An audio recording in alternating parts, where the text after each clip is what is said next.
everyone, and thanks for checking out the Indy Handshake Wrestling Podcast. My name is Paul Ponte, and I am joined today, freshly out of the Vegas show I checked out at the SuperBeast Training Compound, Otto Von Clutch. How are we doing today? Abracadabra, hanging tin, catching waves, and talking to babes. It is O-double-T-O, Otto Von Clutch, hanging out with your boy on the Indy Wrestling Handshake Podcast, Indy Handshake Wrestling Podcast, whatever it may be. It's just going to be a fun evening. Kick back, grab your drink, grab your blunt. Let's get things going.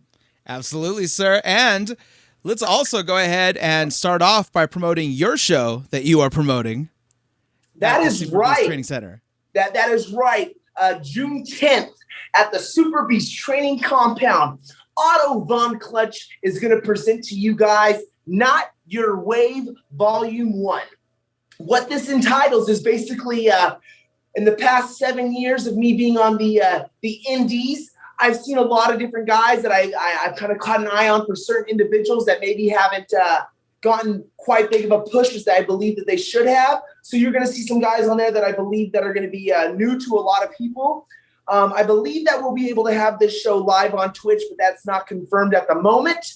But it is going to be streaming. I mean, it probably will be on Twitch. We'll be real. But we would love to have everyone come down to the SuperBeast Training Compound on Thursday, June 10th, and check it out. I mean, how I said, I believe that this show is going to have a lot of talent that a lot of people haven't seen, but they're going to be blown away because I believe that every match, I believe everybody on that card is NXT, AEW, WWE, New Japan. I believe that they're all qualified for that. So I'm really excited to bring, I don't want to say nothing new because nothing new is in wrestling. Everything in wrestling has been forgotten and now it's been recreated. But I believe that we're going to bring a different product, just a fun product. You checked it out this past Saturday. You know the SuperBeast Training Compound. We're about to kick things off nonstop. I mean, I can literally list off days and dates and dates and dates of shows that we're going to have. But basically what we're trying to do is just uplift the wrestling community here in Las Vegas and bring entertainment to the fans, not necessarily wrestling fans. Because as you see, we had Penny Poison doing some little acts. We had a good old, I think his name is Killmeister, I believe it is. He was doing some freak show shit. So it's like a variety show, man. Like, so Not Your Wave is just going to be fucking a mix of a variety show. We're going to have some freak show shit happening there too. And then we're going to just be banging in fucking some hard hitting action. We have 6 bouts that night. And then 2 days later at the SuperBeast Training Compound, June 12th, No Styles Barred, where we got Brian Cage and we got just another stacked roster for that night. So it's just exciting.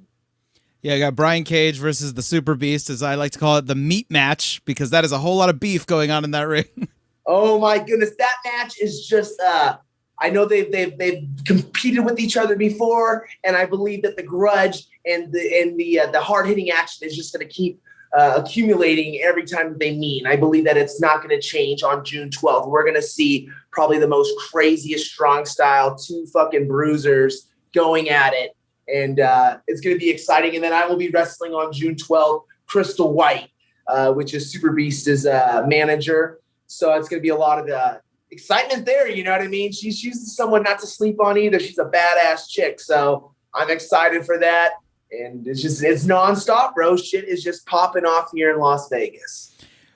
Well, let's go ahead and take a trip back in time, back to little OVC's life and learn about, you grew up in Hawaii? Bro, I wish I grew up in Hawaii, man. I ain't gonna lie to the listeners, man. I grew up in California. I was born in California, born in Pomona on April 3rd, 1990.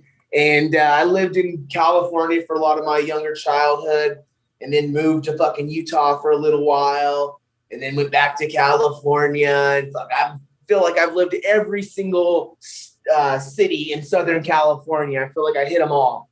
So I've been to at least lived in like 15, 20 different cities when I was a kid.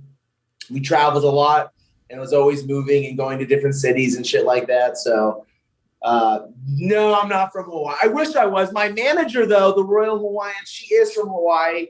And I have wrestled in Honolulu and it was a fucking blast. I mean, Hawaii is gorgeous. So anytime you can get a trip to go to Hawaii, I always recommend to go to fucking Hawaii. But no, that's a false That's the first false one right there is the Hawaii. We just broke it. Kayfabe's dead, brother. Anyway, how did you, what was your experience with wrestling growing up? I believe you had a pretty big influence in wrestling, correct? Oh man, I just like when I was growing up, wrestling was always in my life. I feel like from a pretty young age. I remember like being maybe 3 years old, maybe 93, 94, and seeing, I think my cousin was watching like Bret Hart versus Yoko or something like that. I kind of have memories of that, but then really it kicks off in fucking 98. You know, my grandma bought me an Over the Edge VHS with like Dude Love versus fucking Stone Cold. And man, I watched that VHS so much. And then I got another VHS of WrestleMania 14 and then fucking, you know how that it all goes. It was the Attitude Era, man. It was Sunday Night Heat. It was Monday Night Raw. Freaking, you know, Tuesday night SmackDown and Thursday night SmackDown, whatever it was at the time. And man, it was just like for anyone at that time, like wrestling was so huge. I mean, to think that a Monday Night Raw back in, you know, 98 was drawing, I think like 18, 19 million, you know, viewers. Everyone was watching wrestling, you know, so that was really when wrestling got in my life at a young age of about, you know, I said a little baby. And then around 7 or 8, I really remember watching it all the time. And then going to my first indie show. Well, I didn't even know what it was, but it was an indie show. It was in Cedar City, Utah. And I believe it was a show that now I've talked to a few guys about this show that like that were wrestling when I was younger that have been in Utah. And I believe it was a UPW show, but they had guys from Tough Enough. They were there. And I honestly believe possibly John Cena was there when I was like, fucking really, I was really young. This was in Cedar City, Utah. And then later on, I went to another indie show. About what year do you think it was? This was probably, man, I'm going to have to say 01 or 02. Probably That's possible. He could have been the prototype at that time. Yeah, he was definitely the prototype at that time. Because I talked to a few guys and they were like, dude, I'm pretty sure that the show that you saw when you were a kid, I'm pretty sure Cena was there. And I'm like, he probably was. I just remember like being a young kid and like all these dudes were fucking huge. And I'm just like, fuck, like I got to get big. You know, I want to get big. It's like, that's how you get, you know, that's as a young kid, you're looking at these dudes just all badass. And of course, I never got to that fucking stature of my body. We're getting there, but it's just like, you know, it's just crazy, man. Because you talked about it before we went on the air, like, oh, we'll mention some indie shows. I'm thinking, man, I don't really remember going to any, but then I have.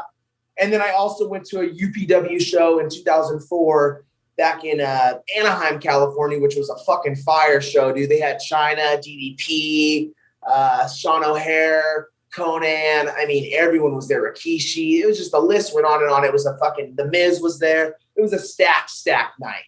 So, just, yeah, man, just the crazy indie shows growing up and just watching a lot of wrestling and going to Monday Night Raws here in Las Vegas and just I've always loved wrestling, man. And it's just crazy. Like wrestling is just, it's so generic, but wrestling has always been in my life and I've always loved it. So that's just the way it is, man. I think it is for a lot of us. We love it. It's our passion. I always got to remind myself that wrestling doesn't owe me anything, that I owe wrestling as much as I can give it, you know what I mean? And just try to make it better and more entertaining. And how you just said a few moments ago, okay, kayfabe's dead, I get it. But I really want people to watch wrestling. And I hope that, you know, my matches might not be the most crisp, but I want to make sure that when someone walks away from my match, they might think, was this guy really fucking shooting on this guy? Did this guy have a problem with that guy? Were they really mad at each other? Did this guy really just beat the shit out of this guy? I want those illusions. I want to keep that, you know, and I'm already telling you too much, but I want to keep that, you know, that there. That's kind of my goal, is to try to protect it as much as I can. Because, yeah, everyone knows the secret, but you know what? We're still fucking, I mean, you could still get hurt. I've seen so many guys break arms, break legs, break necks.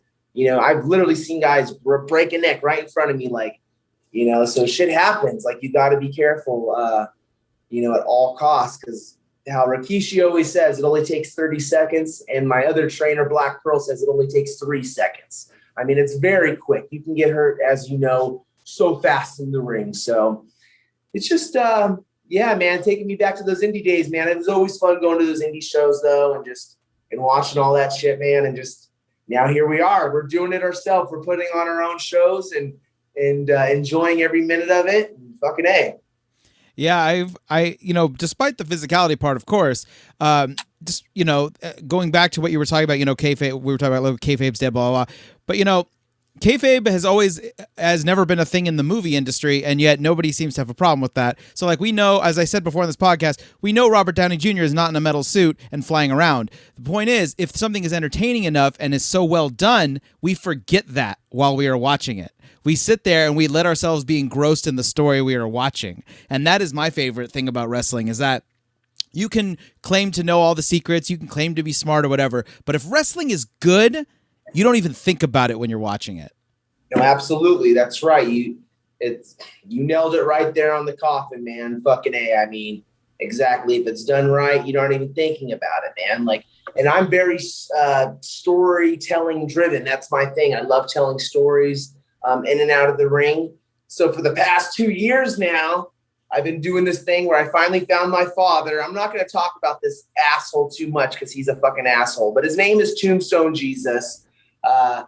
He's my dad. He's been out there for a long time growing up. My father wasn't always around. He fucking was a rock and roller. And I found out that my dad is a professional wrestler, and it all kind of makes fucking sense. So here it is. My dad is in Salt Lake City. And we've been going at it for the past 2 years, man. And Vince Russo, he was fucking turned on by our storylines and shit like that. So he came over and started checking things out. And so he was kind of helping with some ideas with that, which was fucking amazing.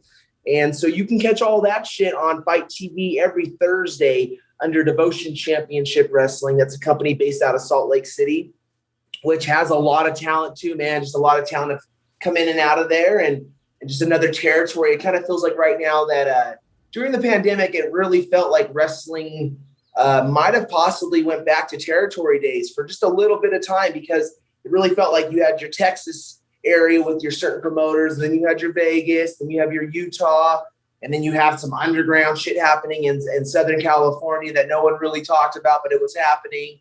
And then, of course, you have all the shit happening on the East Coast. It really felt like there was just certain areas where some places shut down and some places strived during the pandemic. Obviously no one really strived too hot, but I feel like, the guys that were out there working during that time safely and taking all these fucking COVID tests and all this shit that we had to do to make sure that we entertained the fans, we did it safely. And SuperBeast, I have to give him a lot of credit, because he said something during the pandemic where it was like, hey, if you're a fucking pro, you're going to find a way to fucking still wrestle during this time. Like, you can't just sit, sitting is resting or whatever it is. Like, you just got to keep it moving. So I thank him a lot for that, because, and I've mentioned it to him multiple times, like, fuck, man, I'm so happy you kind of said that shit online, because it really kickstarted me. And I moved to Las Vegas. I was living in the area. I was living in Mesquite, Nevada, which is like, an hour and a half from Vegas, and fucking made the move to Las Vegas, did a little bit of training at FSW, training with Simbodi a little bit. And then this thing started cracking with SuperBeast. And I'm like, fuck, man, it's like, it's either time to, I see what's going on. I can be part of this. If I want to do it, I got to be part of it now. Cause of course everyone's going to want to be part of this when things are popping, cause it's going to fucking be happening. Like it's already getting there. You know what I mean? Like, we're going to just explode. And so I had to jump ship, man, and say, fuck it, I'm going to go to the compound and give all my time and dedication to that. And it's been paying off. And as you said earlier, I'm running my very first own show on June 10th. And then June 12th, we have a show. June 19th, we have a show. The 25th, we have a show. We have shows in July. It's just domino affecting, snowballing. Have bookings for May 22nd and 23rd at the Mandalay Bay. I'll be wrestling for the first time for a company called the Knokx Pro show, I believe it is. So I'll be debuting over there. And we just wrestle, man. That's what we do, and just have a good time. It's amazing. Time has flown by. Like, I'm 31 right now, and I started at 24, and time has gone by quickly, and it's still going. It's not going to stop anytime soon. Yeah, going back to what you're saying about SuperBeast saying, "Oh, if you're a pro, you'll figure out a way." Some of the indie guys I talked to, You know, especially the ones that were wrestling in the earlier 2000s, like right after the indie boom, before the indie boom happened. They're like, oh, these people are complaining I'm only wrestling in front of 5 crew guys. He's like, I wrestled in front of nobody in houses we thought there were going to be fans, and just nobody showed up. So, you know, it's not hard, but you got to make it work. You know, that's the perseverance. Yeah, man. I mean, we were at WrestleMania. I believe we did a show at the 1010 Collins. I believe it was 2016. It was WrestleMania Dallas, and a fucking stack card, bro. You know, of course, all the Samoan Dynasty. I mean, everyone was there. I mean, Shotzi was on the card. Raquel Rodriguez was on the card. A lot of people that were in NXT right now were on that card. And honestly, I believe we had like probably 30 people in the audience, if that. That might be a freaking overkill. I mean, there was 100,000 people in town, but it's just crazy. Wrestling fans, they're so dedicated, and they're so like, hey, if I'm a WWE fan, that's all I watch. Because I remember I was like that. There was a time growing up like, no, I ain't watching ECW, or I'm not watching WCW, or whatever it may be. You know what I mean? There was these. I remember how dedicated I was on those things, and that's how a lot of these, you know, wrestling fans are. But on that note, I feel like independent wrestling is it's getting so big now. You turn on Fight TV and you can order every single weekend a new pay-per-view, or you could log on Twitch and watch Hoodslam and watch different shows that provide, you know, free content all the time. Like, it's so cool to be a wrestling fan, and it's even cooler to be a wrestler right now because, you know, like on that note, man, like right now we got next week on AEW, we got the MK twins, which I trained with, Ashley and Stephanie, which I'm just so stoked to see them now. They're doing their second appearance on Dark this next week. Also, the promoter for Devotion Championship Wrestling, Manny Smith. He used to go by Manny Lemons. Now he's Manny Smith. He's wrestling this week, Seidel. Plus his wife is on the same card on Elevate with him, and she's wrestling, I believe, Jade. So it's just so cool to me. And then, like, you know, it's just really cool to see. You got Jacob Fatu, like a guy that I, you know, grew up in this business with, and just seeing him doing so well, and Seth and everyone just doing good. Like, it makes me excited to be around all these guys that are doing good and seeing everyone just, you know, succeeding. Because that's what this is about. Like, you know, like I want to succeed. If this is a business, we all want to succeed. But at the same time, it's healthy to see your friends succeed. Like, you want to see that. Like, because if no one that is in your group succeeding, well, fuck, you might be in the wrong group.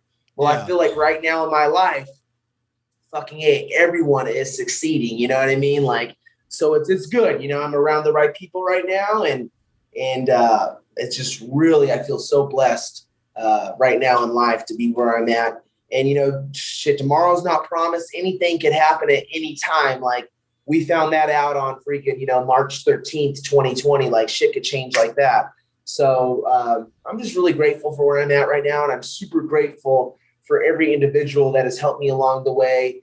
If it was, you know, fucking butting heads, if it was fucking, you know, giving good advice, bad advice, whatever it was, everyone that has been with me along this journey, or, you know, that's I've seen along this journey is part of it. And so I appreciate all of it. You know, I really do. Yeah. You mentioned a bit about, you know, everyone hoping everyone succeeds. And just as, you know, as an outside perspective, an outside, you know, periphery where I've been around indie wrestling for a long time, obviously not wrestling in it, but I remember like conversations I've had with wrestlers and just kind of like, you know, observing it. And before, especially in like the earlier 2000s, mid 2000s, indie wrestlers were very like, oh, that guy succeeded.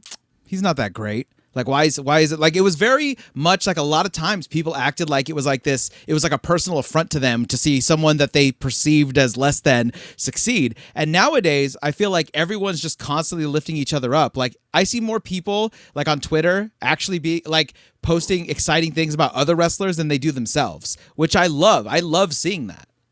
It's good. You know, there has to be that line, I guess. You know, I'm trying to still find that line myself because, you know, you got to promote ourselves. That's the most important thing. But we got to help and promote each other and help grow each other because, you know, there's something that Rikishi taught me very quickly, that the wheel always turns. The Ferris wheel is always turning. And you never know what you might talk to this crew guy, and you might be disrespectful to the guy that's fucking fixing these turnbuckles. But little do you know, that guy fixing that turnbuckle in 18 years, he's going to be the fucking head writer of Monday Night Raw. So it's like, you never know who, you just not saying you got to kiss ass, because that's not what I'm fucking saying. I'm the last to try to kiss. Having but respect you got for to just people. have respect and just really try to, you just never know who you're going to deal with and what they're going to do down the road. You know what I mean? Like, so just have respect for people. And that's how I was trained, is to have respect for people. And how you said, and it's good. Sometimes you question, like, man, that person's there, but hey, it's good. Let them be there. And, it's kind of like Saturday Night Live. Like, to me, like, I think it's great. If WWE, like, people are leaving. Yeah. Oh, it sucks. Yeah, it does suck. A lot of people lose their job. I get it.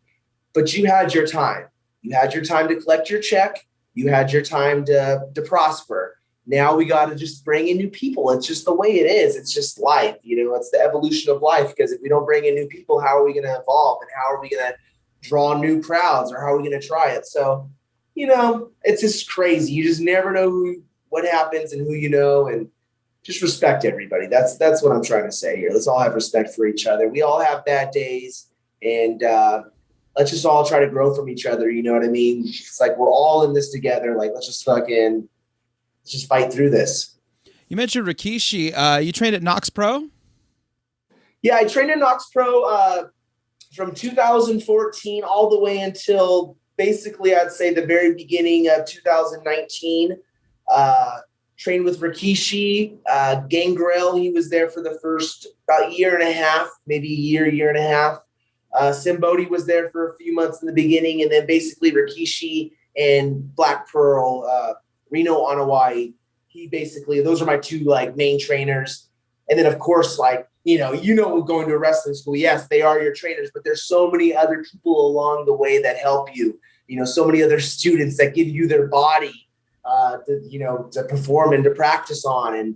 And so I give a lot of credit to Gisette Marie, to Maverick, Eyes in the Skies, El Presidente, VIP. There's a few people that have really helped me along the way, and just it's crazy. A lot of respect for Knokx Pro, and anyone that that lives in the West Coast and they want to go to a wrestling school, go to Knokx Pro. Or there's so many schools right now, and there's so many good schools. So, wherever you're at, just find a good school in your area and capitalize that.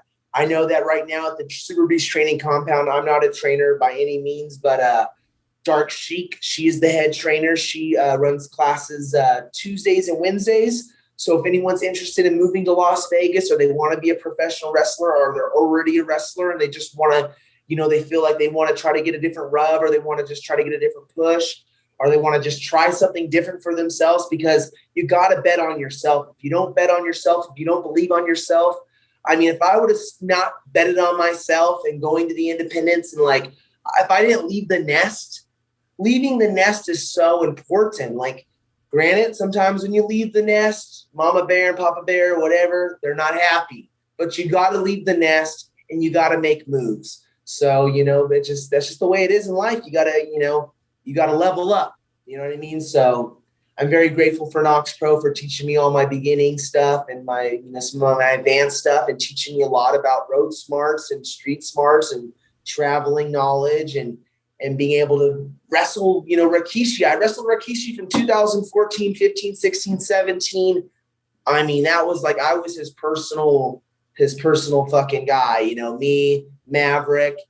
We had a team called the Profilers. And so we always would wrestle the Samoan Dynasty wherever we went. If it was Texas, New Mexico, Arizona, Nevada, just everywhere, man, all up and down California, Hawaii, a lot of different places. So just having those opportunities. And at Knokx Pro, I had the opportunity to wrestle Rey Mysterio, which I always talk about on podcasts, because it's it's Rey Mysterio. Yeah, I'm going to mention him because it's fucking Rey Mysterio. It was awesome to be able to wrestle Rey Mysterio, and just being in the ring with those guys, and having opportunities of doing some WWE extra work, and going there for 4 days and doing some more extra work after that, and some even more after that. So just had a lot of good opportunities with Knokx Pro, and I'm always grateful for that.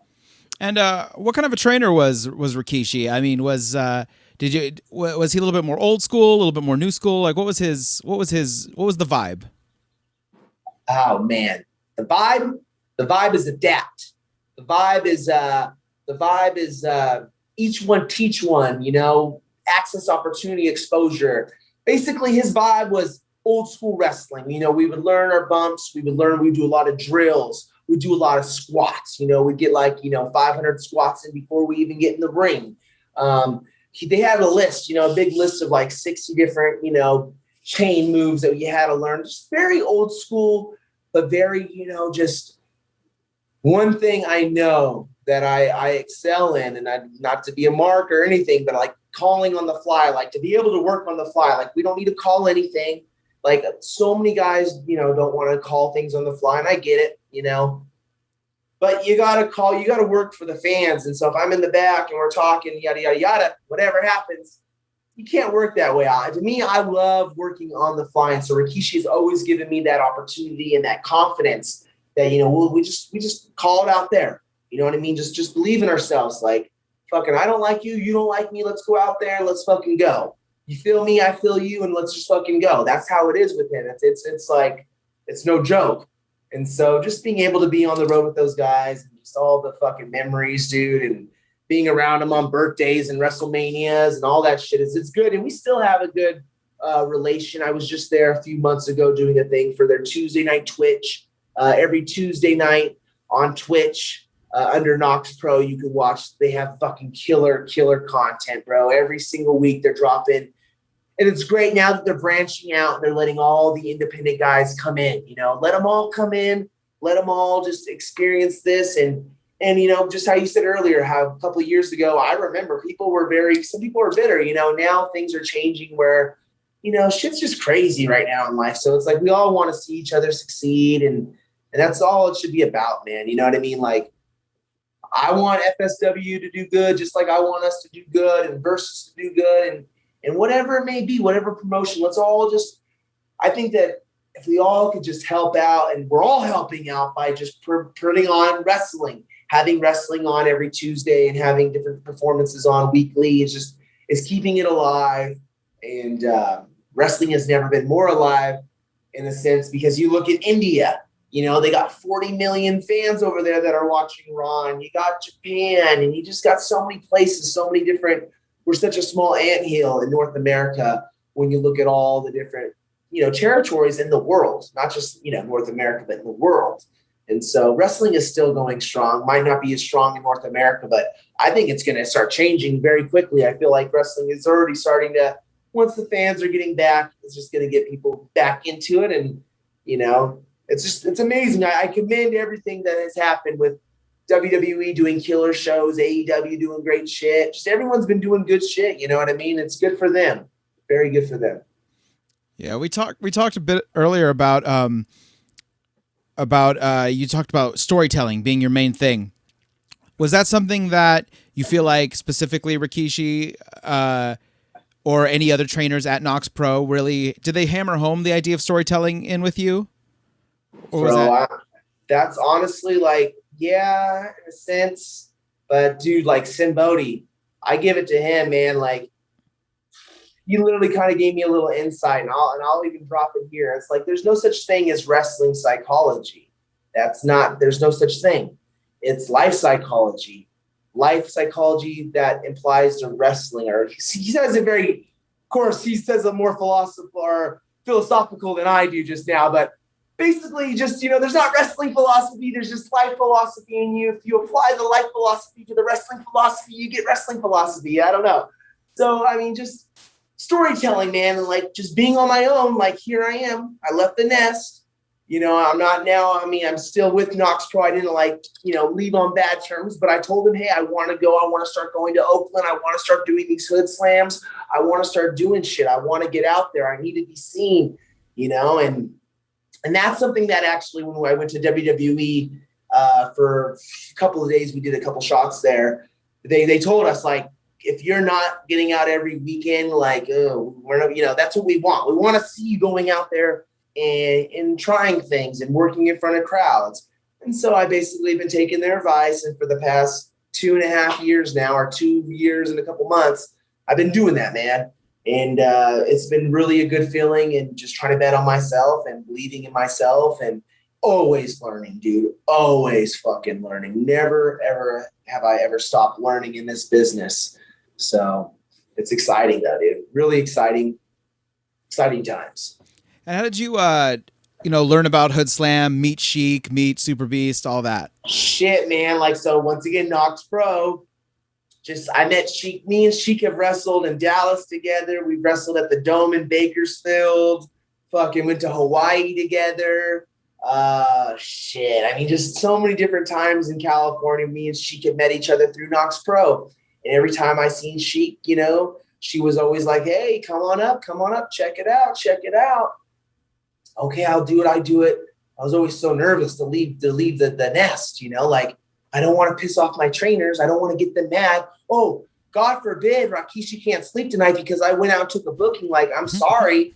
I'm going to go get mine. You know what I mean? I'm going to go get my butter and go get my knowledge, because there's only so much knowledge you can get in a classroom with no fans. You got to go out there, trial and error, go do your surfing shit, go do whatever you want to do out there and learn. Some people you'll go to some shows and they're not going to cheer for you. You go to some shows, they're going to like you, whatever it may be, win or lose. I make sure that any show I go to, they always will remember the long-haired surfer guy, Otto Von Clutch. If it was for good or for bad, I don't give a shit. As long as you remember me, you know what I mean? I guarantee you'll always have the worst match of the night. So please, you'll always remember this shit. It's never, ever, you'll never forget it. So now I just try to have fun, dude. And just try to have fun, bro. And just all that shit, dude. It's just nuts. And I'm curious. And how I met Sheik. I'm sorry. How I met Sheik was basically through Knokx Pro. Okay. And then basically I did a show in Placerville. I met Crody, SuperBeast, for the first time. Me and him teamed up, and it was me, SuperBeast, and the Reno Scum. We went against the Samoan Dynasty, and yada yada yada. I fucking went to do Hoodslam, and it was just like, she always gave me an opportunity, always, and she always paid me the best. She always took care of me, made sure my gas was paid, my food was taken care of. She always believed in me. You know what I mean? I'm not the best, but she must have seen something. So I always thank her for that. And, it's just like, be grateful for like everyone that's given you opportunities. Cause without, Sam Kanabati giving me an opportunity, who knows where I would have been, you know what I mean? Like right now, I don't know. It's crazy. Like Hoodslam has given me a lot of exposure. Like so many times I've gone to different states in the past couple of years, and they're like, they know stuff from Hoodslam. Like they usually know me more from Hoodslam now than Knokx Pro, which to me is like crazy to think, but it is what it is. You know what I mean? It is what it is. So, and I know Sheik is having this new concept coming out called the Church of Wrestling. I'm not going to spoil anything for anyone, but I'll let her drop all the details when the time comes. But I do know that the Church of Wrestling is going to be alive and well very soon. Yeah, you're rocking the shirt. Hey, you gotta rock your homie shirts, man. It's like, yeah, we got you, Sheiky. This is my church, and I believe that this is my church. I love the ring, like how she always says, like, wherever ring you go into, like, I always felt at home, like, and that's how I feel. You go into a ring and you feel like you're at home. You feel comfortable in that ring. Maybe that ring might be a little bit more unsafe than some rings that you're in, but you know what I mean? Like, it's just, you feel at home in front of the crowd, and this whole pandemic, is crazy. We never thought this shit would happen, but it's drawn us all closer. You know what I mean? We've all been able to, through Zoom and all this shit, we've been able to, network and feel closer with each other, I guess, during these trying times. And what was your first impression of Hoodslam? I mean, dude, like, once again, just fucking amazing. Like, amazing. Like, just you sit there and, and, oh, man, so good. Like, it's just crazy.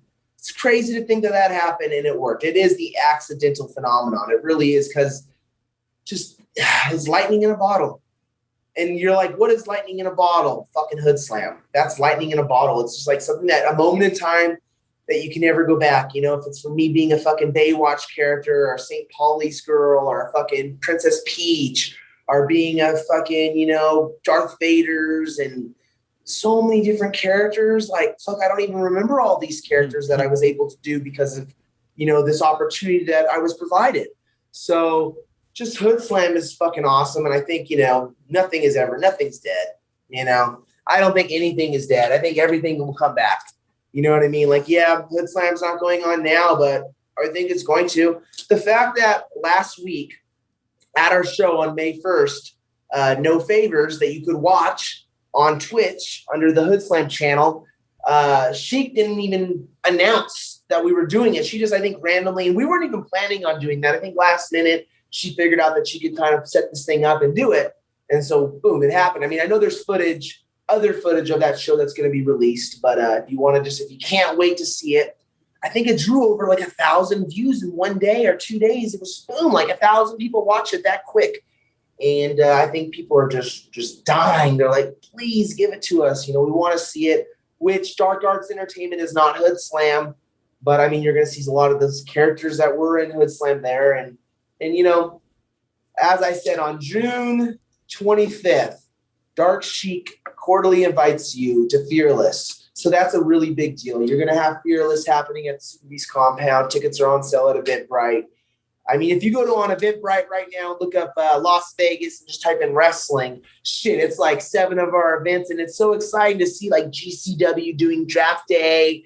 And there's just a lot of different companies. I think there's like 6 other different companies doing shows this month alone in Vegas. So it's just a good time, to be here and fucking just have that competition. Because I think it's good to have competition. You want to have people that are running different shows and just see what the fuck happens. I mean, it's exciting. Who knows? It's going to be like a little mini WWE, WCW war of who's going to get what talent on what date. We're going to find out. So it's just exciting.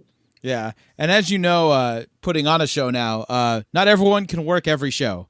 And people need to work. So it's always great when wrestlers have options of places they can work as well, because it's tough. It's tough out there, man.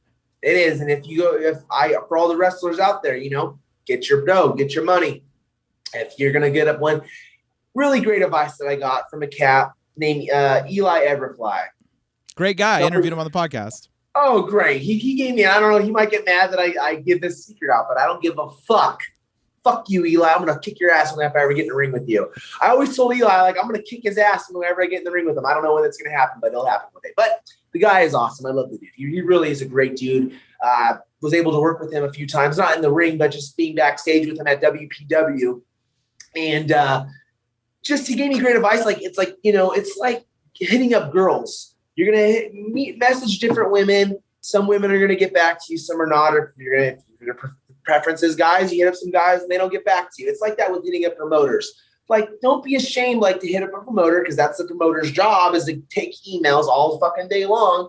And, if they say no, or if they can't take you right then, don't take it to fucking heart. There's like literally 1,000 other promoters that are out there that it's like, don't even worry. Just keep on going, keep on trucking, and it's going to be totally fine. You know what I mean? So yeah, he gave me some great advice just to keep on grinding and just, fucking A, man, like, another one of those dudes. It's like, why is he not in WWE? There's so many guys right now that are on the indies that it's exciting. Like, there's just a lot of talent out there. And so it's just like, right now, we're going to watch some cherry picking happening. Who's going to take?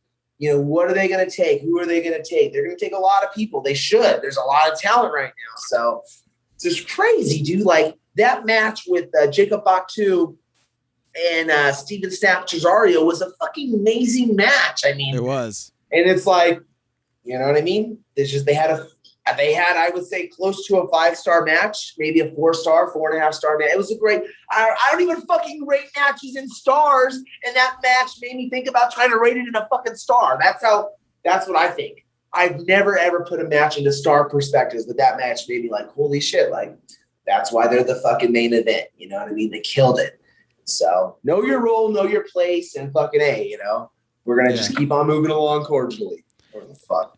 Yeah, and if you do hit up promoters, make sure you know how to sell yourself, because Luke Hawks on here, because he runs Wildcat Wrestling, he says sometimes wrestlers will hit him up and all they'll put is, "Sup, can I get on a show?"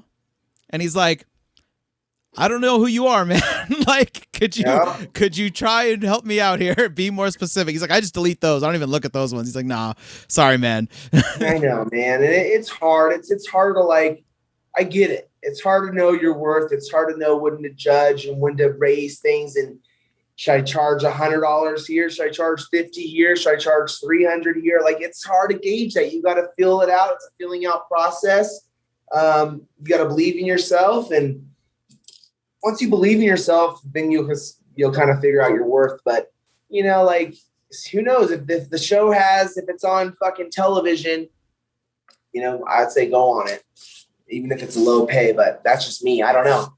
Do what you got to do to survive. You'll know what to do when the time is right, when the promoter hits you up, and how you said, like, if you hitting up a promoter, like, hey, what's up? I want to get on the show. Like, that it's just like, imagine their game with the chicks or their guys ain't too hot. I bet they don't pick up people that well. I don't know, man. It's like, have a little personality, send a little clip, a little highlight or something. I don't fucking know. I'm not here to tell you what to do, but yeah, these motherfucking jabronis out there, but it's cool. It is like that with everything. You know what I mean? I bet you there's fucking some jabroni ass musicians, bandmates and all that shit. So who knows? There you go.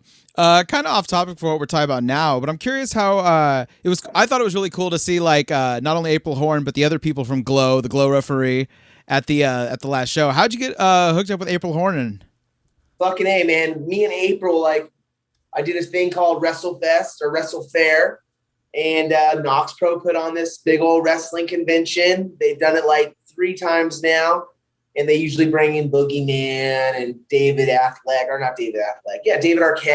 just different, like, celebrities and different, people in wrestling. And so me and April and the Glow Girls, Lightning and Hollywood, we were right next to each other on the booth, and we just fucking were talking with each other all day long. And me and April messaged each other after the show, like, hey, it was really nice meeting you, like how I normally would with anyone. And then a couple of days later, I just kind of messaged her out of the blue, like, hey, you told me that you were from Covina. I'm actually going to be doing a wrestling show in Covina.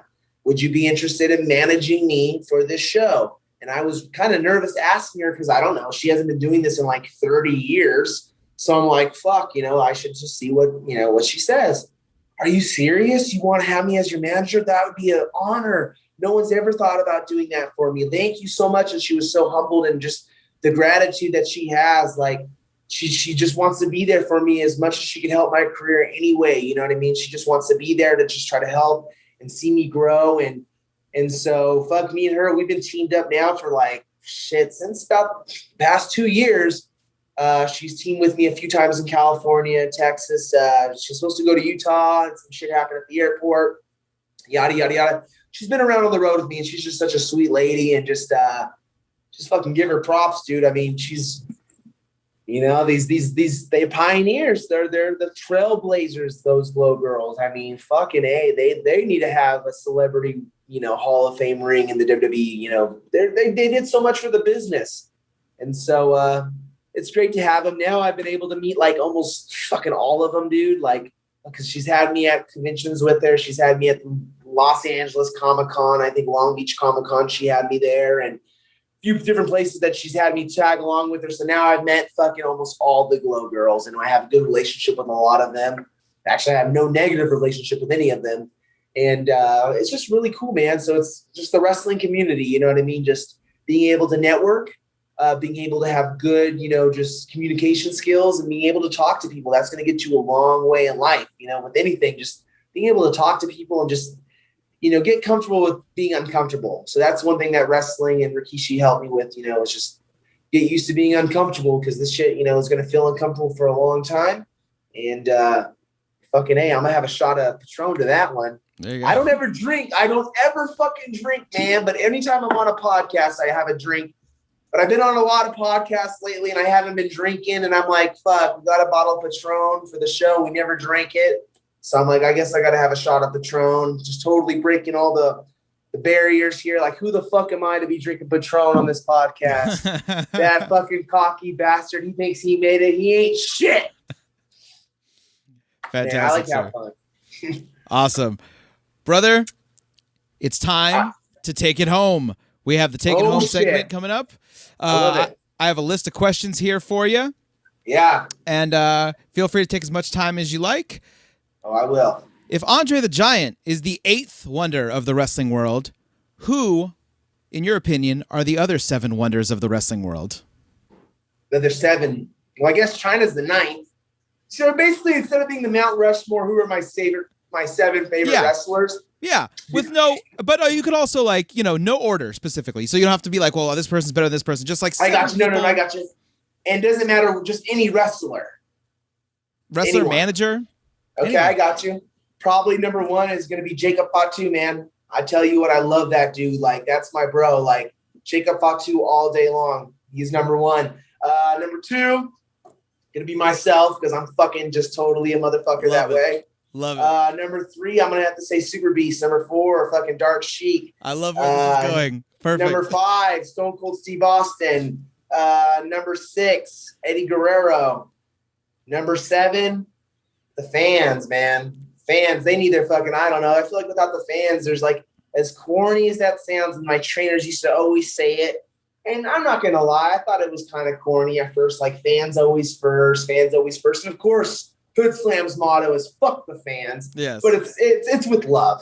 It's with love. So fans, fans are so important to our business because without the fans, without these people buying 8x10 slam buddies, listening to these podcasts, what are we? We're just people talking to ourselves about fucking wrestling. Like, so I got to put it up to the fans. Mr. McMahon, I mean, fuck, if we got to put someone on there. And Tony Khan.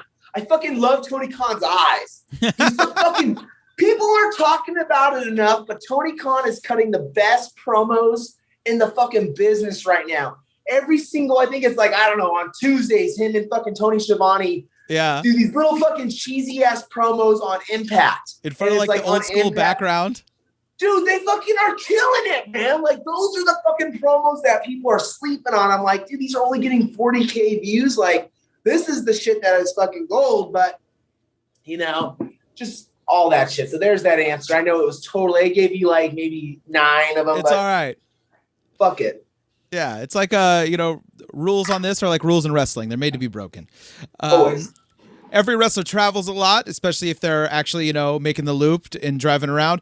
What are your favorite road stories? Oh my gosh. I got so many road stories. Like, I got a lot of road stories. I mean, some of my favorite that are my own. Shit, so we're in like Amarillo, Texas. It's like my first tour, probably the very end of 2014, maybe possibly February of 2015. And so I'm in the car with Gangrel and another guy named TMD. And there was probably Jacob and probably Rikishi was in the car and shit. And I was just being a total mark, man. I'm talking to fucking my boy in the back, TMD, and I'm just saying just shit that was just, oh man, like just wrestling shit that they're just like, they don't want to hear me talking about this right now. And fucking, so I'm like, I say something like, oh my gosh, look at that limo. It has JBL's antlers on the front of it. And Gangrel turns around, just like, oh, what the fuck? Just shut the fuck up, this fucker. What are you fucking talking about? Just blew up, and I'm just like, just shit like that was always fun, and just shit like recently before the pandemic, it was me, Choopy, and Dark Sheik. We drove down from the Hoodslam and we went to WPW in Burbank the next day, and so we're like at this gas station, and so someone's gas lid is open. And so Sheik runs or gets out of the car and goes and shuts their gas lid. And this guy rolls his window down what the fuck are you doing? Touching my car. Just shit. It's it might not even be funny, but just being on the road with those cats and getting all these different beef jerkies and just different flavor fucking buffalo and coyote and fucking alligator and shark. Just shit on the road that you do and just crazy shit and getting super sick on the road, man. I went to a buffet with Rikishi and we fucking ate so much goddamn food. Sorry, Lord. Just tried all this fucking food. And I remember I got so sick. I got the flu, man. And I had to go to we were doing a major loop. It was a fucking 21-day loop. And that was major for fucking just coming in the business. Within my first few months, they had us on these loops. And so they had us, they were smart. We had a couple shows that drew almost 1,000 people in these little towns. We were going to all the schools. And I was so sick and I'm puking in this elementary school in the bathroom, in the fucking toilet, bro, the stall. You don't remember this shit, but when you go to an elementary school and you see the stall. It's so small. It's so small, fucking small. And I'm like puking loud, man. And like they can all hear me in the fucking cafeteria puking in this bathroom and just crazy shit, man. There's so many good road stories. Just being with like El Mysterioso. We were in Hawaii together and just hanging out on the balcony. And another guy that's not with us anymore, Dom from Guam, just sitting there looking over the Hawaii, fucking the shores and just talking about life and just different periods of our life. And El Mysterioso is another dude that I fucking love, man. He's such a good luchador and just a really humble guy to talk to. And just, it literally goes on and on, man. Like there's so many good memories and just going on long hikes in Hawaii with Gangrel and Lance on Hawaii and Maverick. We hiked up Diamond Head and just tons of cool road shit, man. Like another thing I think Gangrel said recently was like, you know, people always say like, oh, I want to, whatever you might want to be like a wrestler. My goal is to be in WWE, let's say, and it is. Well, that's not necessarily the gym of the journey. Like the journey there's those gyms is just the traveling, being on the road. Those are the true gyms. And, you know, like I love being on the road. I'm like born on the road. Fucking my last road story. We were at the Waffle House. Fuck no, you want to hear a road story, motherfucker? Yes. This road story includes Grandmaster Sexay. God rest his soul, man. Holy shit. I don't think I've ever told this on a podcast, and people know about this story, but this one's fucking wild. So here we are. We're in Dallas, Texas, and we're all going to this fucking VIP club. I mean, Rikishi, he fucking pulled all the stops, man. He's fucking Rikishi. He pulls off this fucking club. They rent out this club. We have this fucking huge club at the fucking like Hyatt or whatever it is at some hotel. But it was a poppin' club at the hotel in Dallas. So we're ringing up the fucking tab, yada, yada. We won't even talk about that story. But bottom line, we ring up the tab and you can imagine what happened after that. That's all I can say on that story. But so me and Grandmaster Sexy, we're on the dance floor. You got fucking, you know, Danielle Camila from NXT. Rodriguez was there.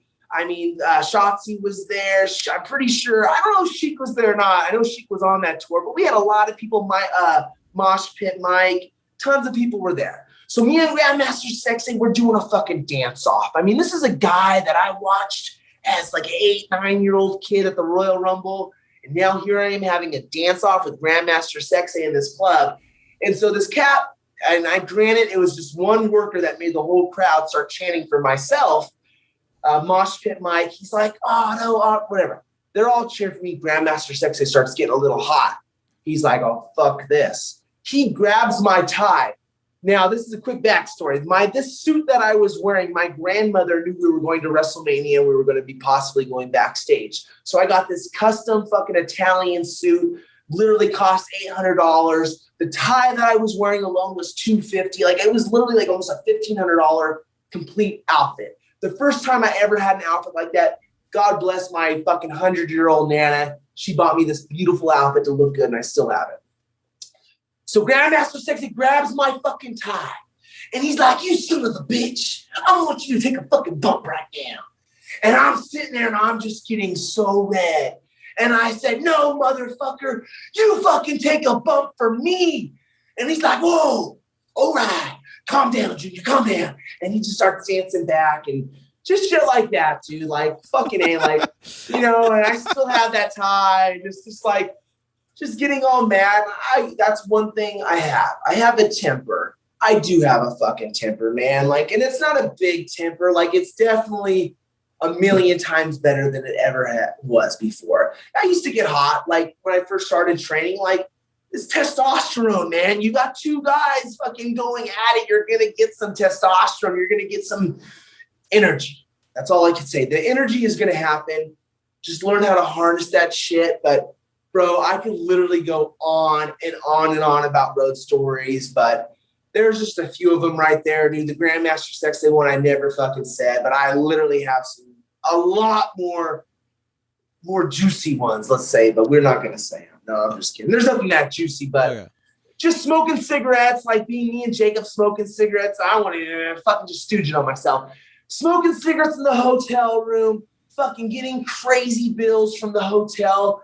the trainers are like, yo, they're charging us $500 for this hotel room because you guys smoke fucking cigars in the fucking room. What the fuck?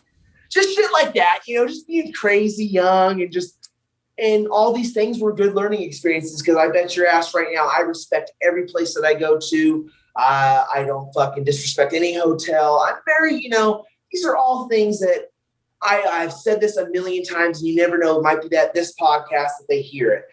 I'm so happy I didn't get signed or get an opportunity in 2018 with WWE because I feel like since then I've learned so much more and I've had so many more opportunities that now fucking I'm way smarter. So it's like, hey, you know what? Better for me, actually. My worth is gone up because now I know, I know a lot more about the business and I just feel a lot more confident. So it's a beautiful thing. So there's that question. Holy shit. There's the road stories, my man. There you go. I like to consider, besides a very physical thing, I consider wrestling to be a very creative thing. Besides wrestling, what do you like to do creatively?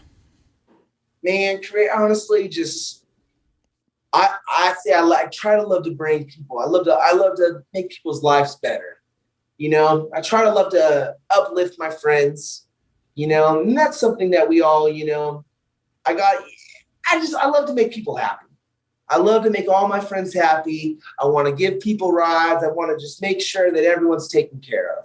That to me is something that I was hearing Mike Tyson on his podcast the other day, and he's like, successful people, they love to make sure that they're taking care of other people. And I thought I'm not successful by any means. I mean, granted, I'm in my mind, I know I'm successful in the sense of what I've done in such a short amount of time. And I was able to accomplish these things by surrounding myself with individuals that love me and that I love back. And we all help each other out. It's such a beautiful thing, So when I'm not wrestling, I'm usually hanging out with fucking Sam or fucking Beast or my wife or my kids and training them. They've been doing some stuff at Versus. They train, they're young girls. They train in the ring and shit like that. I don't know, man. I'm always trying to better myself. You're only good as your last match, and in life, you're only good as your last few hours. How were you the past few hours? And that's something I'm always working on. I just get so intense in life sometimes where you just got to just take it back and just be grateful for what's going on. You know what I mean? And just being on this podcast with you, everyone that I've ever been able to be in a locker room with, for the positives, for the bad. It's just all such a learning experience, man. And as long as I could just be positive, that's my main goal. I just want to be positive to people and man, you never know what someone's juggling with that day in their life, what someone has going on. So just be kind to people, you just never know, man. You never know. People, I know a lot of shit happened, with this pandemic, people were killing themselves. A lot of negative shit was happening, man. So it's if you got a buddy out there and you haven't heard from him or you haven't talked to him in a while and he's out there, if you seen him on Facebook, that don't mean shit. Pick up the phone, call your friends, you know what I mean? And if you don't have their number, try to reach out to them, you know what I mean? I always try to reach out to my trainers on holidays and I'm always grateful. I always let them know I'm grateful. Thanksgiving, Christmas, thank you guys so much for this. Cause without you guys, I don't know shit. I didn't know anything about this business. So I'm just so grateful, man. That's what I love to do. When I'm not wrestling, I love to be grateful, and I'm fucking an asshole sometimes. We all are assholes. But the more that I acknowledge that, I just can try to better myself. That's all I could do. You know what I mean? But I'm fucking business, man. Beast is training me to be a fucking businessman, bro. I'm going to be the fucking most, hopefully my goal in professional wrestling is this. I'm not the greatest wrestler. I know I got charisma and I can deliver when I got to. But really, I want to be a manager. That's my goal. My end goal in this is to be a fucking manager and be the best fucking manager that anyone's seen. Bigger than Heyman, bigger than fucking Blassie, bigger than freaking Heenan. Just be this manager. We haven't had that in so long. And I give it to fucking Stone. I believe his name's Stone over there in NXT. Robert Stone. He's doing a fucking tremendous job being a manager. And so really that's I got goosebumps right now thinking about it, man. I love that shit. I would love to be a manager when the wrestling is over. I just love the business, man. How I said earlier, wrestling doesn't owe me anything. Like, I'll sit here. I told you, bro, this will be the longest fucking podcast you ever did. I love wrestling. I will talk all day long about wrestling. And on that note, I got more shit to say real quick. On that note, I'm going to be breaking the Guinness World Record, which those fucking assholes at Guinness haven't been getting back. Well, actually, I don't want to lie. They got back to me, but with the whole pandemic, I hate that whole fucking breaking shit down to small words. The whole pandemic happened. So I sent them an email. They sent me an email back saying that they're going to get back to me once they can get a fucking judge down here to Vegas. So on that note, I'm going to break a fucking promo. I'm going to break a record for having the world's longest professional wrestling promo at 12 hours long. Holy shit, shoot me with a fucking gun, because that is awful. Who wants to listen to someone for 12 hours? I don't know. Only I can want to listen to myself that long. So you're rubbing the eyes just thinking about it. You're like, holy shit, this is not good. Going back, some of those later Attitude Era promos started to feel that long, though, to be honest with you. Hey, and you know what the best thing is? Who knows? I might not succeed. Like, I'm going to do this thing, but you never know, man. I might not be able to finish the 12 hours. But the only reason, I'm doing it because I want to test my skills, and I want to be able to be like Big Brother AJ Kushner. I want to be able to have some sort of recognition for my promo skills, man. Like, he has all these fucking great things for that. I got to have something for me. So I got to have the world's longest wrestling promo ever, 12 hours long. We'll see if we can do it. I think it's going to be happening in the next few months. But just fucking grateful for them. So I'll let everyone know about that. Stay tuned for that. But shit, keep going on your shit, man. I'm sorry. I got things just dropping in my head as I'm fucking sitting Totally here. Fine. What is your favorite move or hold that you do not use? Fuck, bro. You want me to be real with you, bro? I love that luchador shit, bro. That luchador shit, cuz fuck. Like, I love a Canadian Destroyer. I never do the Canadian Destroyer. I love a Canadian Destroyer, bro. I love the fucking Frankensteiner from the top rope. That shit's fucking sick, dude. They're up there just like, what's up, bitch? Let's fucking go. Like, that shit gets me pumped, dude.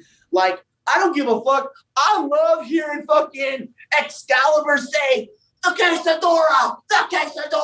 Like, it's just ridiculous, dude. It's so fucking good. Like, I love wrestling, dude. I don't give a fuck. You know, and I was raised old school, bro. Like, you know, don't be a fucking mark for yourself, and don't fucking be a mark. Like, you just got to be smart. You know what I mean? And like, sometimes it's like, fuck, dude, I just love this shit. Like, when I was backstage, bro, fucking A, when I was backstage, they had to sign contracts that you're not allowed to talk to anyone backstage. Bro, Paul Heyman's sitting there eating fucking his salad by himself. I'm sitting in the fucking locker room with Eric Watts, fucking Heather Monroe, fucking that one chick, Shauna Reed, I think her name is. She's on fucking AEW right now. A whole bunch of cats. Steffa. I'm like, fuck this. I'm going up to Paul Heyman. And I'm going to talk to that motherfucker. I don't care what WWE says. What are they going to do? Fire me? I don't even work for him. So I go up and I sit with Paul Heyman, bro. I sit right down. I said, sir, can I talk to you for a moment? He's like, yeah, sit down. Please sit down. What do you want to talk? I said, hey, man, my name's Otto. You know, I'm one of Rakishi's students. I just want to just see if I could pick your brain about promos and stuff. He's like, yes, please. Let's talk about promos. Yes. What do you want to know? I said, man, like, how do you sell a promo, man? Like, what's the deal here? Bro, that fool literally for the next 45 minutes. I might be exaggerating. We'll say for the next 30 minutes. Fuck it. I don't even want to lie. For the next 25 minutes, this guy's talking to me. And it was 25 minutes. He's talking to me about promos. He literally is breaking down this piece of rice in his fucking bowl of fucking salad and chicken and shit. He's like, look at this one piece of rice. How are we going to get this one piece of rice over with all this shit around in this bowl? And like, he's fucking, I'm not going to break the fourth wall, but the fucking bro dropped down some knowledge, bro. So I love Paul Heyman for that. And I told him with confidence, like, I believe we're going to work together one day. Like, I will see you in the future. And who knows, maybe he went to Vince and said, don't ever hire this kid. He bugged the fuck out of me during my lunch. Who knows? But I believe he wasn't offended. I believe he was very happy. And same thing with like fucking Pat Patterson, dude. Pat Patterson sat with all of us and just spent his time. Like, this guy is fucking Pat Patterson. You know what I mean? He doesn't have to spend time with the extras. he's sitting there talking to all of us and helping us and giving us advice. And just, it's crazy, man. And another cat was Shad, from Prime Time. He was there. He was a cat that basically, when we had the Wrestle Fair, we had a promo contest. And so I was in charge of the promo contest. And I actually had a promo against Shad's son at Wrestle Fair, man. And I remember that was a few months before I did the extra work. And literally, he's like, I'm walking out, or what was in the hallway? It was in the catering. He comes up to me like, what's going on, man? Like, these are these guys that they're humbled. They're humbled. They want to give back to the business. Bless his heart, bless his soul, So I just give it to all these guys, man. Like, it's just love one each other. We're all going to have disagreements, but we all got to help each other out. Because fuck, man, without each other, we got to protect this shit. You know what I mean? This means everything to me. Wrestling means everything. You know what I mean? I'll sit here for the next fucking 20 days talking to you about this shit. I love it. You know what I mean? So fucking A, man. I love it. So you've seen a lot of different crowds, been to wrestling in a lot of different states, different places. Crowds can get rowdy sometimes. Any crazy fan interactions? Mm-hmm. Yeah, definitely. Most definitely, man. A lot of them, man. A lot of them. Recently, I was down here in Texas. I was over in Texas at the, I believe it was, I guess we were in Arlington. Fuck, man. So I'm with my family. I take all my kids. I don't got a lot of them. I got 2 kids and my wife and my father. I take him along on the road. I'm on Facebook and I check into this fucking, some fucking barbecue shop. Bro, by the time I was done with dinner, I had fucking fans outside. They came in the fucking restaurant. I'm like, what's going on? Like, these people are just standing around looking at me. And I had fans that all showed up, like a group of them, like a couple different groups of them, like probably 6 or 7 guys and a couple chicks showed up wanting pictures and wanting autographs. And that was a pretty surreal moment. Okay, fuck, this was during the pandemic. This was August of 2020. I was like, shit, man, fucking A, this is a good sign. There's things that you got to gauge. You got to know, it's crazy. The fans are nuts. Fans, with Facebook and Instagram and that shit, I'll put a story out. Let's say I get 400 or 300 views for that story. And then you get no one that likes it. Everyone's watching what you're doing. There are some people, everyone's watching. The fans are watching. They don't know what to think. These fans don't want to jump ship. They want to just be loyal and shit. The fans are crazy, though. There's some fucking crazy fans out there. Had a fan fucking in Oakland break my window and shit like that. That's happened before. I don't know if it was a fan. It was probably just a local fucking Oakland resident. And then Salt Lake City, I've had a lot of different fans there that, just try to get a little nosy and shit. You're going back to your car and they're following you to your car. And it's why are you following me? Oh, we know each other. No, I don't fucking know you. You know what I mean? I don't know, man. For the most part, nothing too nuts. Probably will think about it once I'm off of this podcast. I'll be like, oh, fuck, yeah, there was that fucking fan that did this. I mean, I've had fans spit on me. Oh, that shit's happened a lot of times. And now thinking about it, you're like, holy shit, but, it is what it is. Well, you say you have a temper. How does your temper if you see a fan spit on you, though? Bro, professional. At that moment, I hate to say this because it doesn't give the fans the right to spit on us. But my job is to go out there and to make them hate me or love me or whatever it is. People are going to get mad at me for saying this. I know a lot of them are. But it's you paid that money. If you want to fucking yell at me and if you're fucking, you on accident get so mad you spit on me, who knows? Maybe that's that person's release. That's my job, is to be their release. I'm their fucking therapist. This guy might hate his 9-to-5, or whatever it may be, or hate his wife, or fucking can't stand his stepchild, or I don't know what the fuck it may be. Who knows what this guy's promised? You might be their release. Not saying it's okay, because it's never okay to spit on anyone, but fuck, I don't know. I'm just working on our temper. You can't get mad at the fans. What am I going to do? Punch a fan? Then I'm fucked. And I would never do anything to risk a fan's life or to do anything to disgrade or, just ruin a reputation of a company. That's so important. That's the most important thing, I believe, as being a professional wrestler. I'm going to give everyone what I believe. What I believe is the most important attribute that you have to have is, you got to be loyal and just fucking like, just you got to make sure that the promoter trusts in you. You're not going to go and do something stupid, be a fucking idiot and do some stupid fucking shit with the fan or something dumb. You know what I mean? Like, guys, like, that just let them weave out. Weave them out. Weave them out. That's all I can say. Weave them out. If people want to be fucking stupid, expose them and weave them out. But it's like, let's just, stay fucking focused and try to let the promoter have trust in you and believe in you. You know what I mean? That's your job, is to make sure that they fucking can rely on you, And that goes for the promoter, though. They need to make sure that they can I scratch your back, I drive 1,000 miles, and you're not going to give me more than $20. I might not come back. Like, what the fuck? I get it that it's all the old wrestling business, but as much as I can't stand fucking Jim Cornette sometimes, there's those outlaw mud wrestling shows out there. They're still out there. I've been on a lot of them, man. I've been on shows where people don't want to pay you, and you're like, what the fuck? We talked about this, and then they all of a sudden just want to back out. So perfect segue into one of my questions, which is, has a booker stiffed you on money? And if so, what are some excuses as to why? Man, I'll fucking break down some shit, bro. You will fucking, hey, man. Woo! Let's have another shot. Let's talk about it.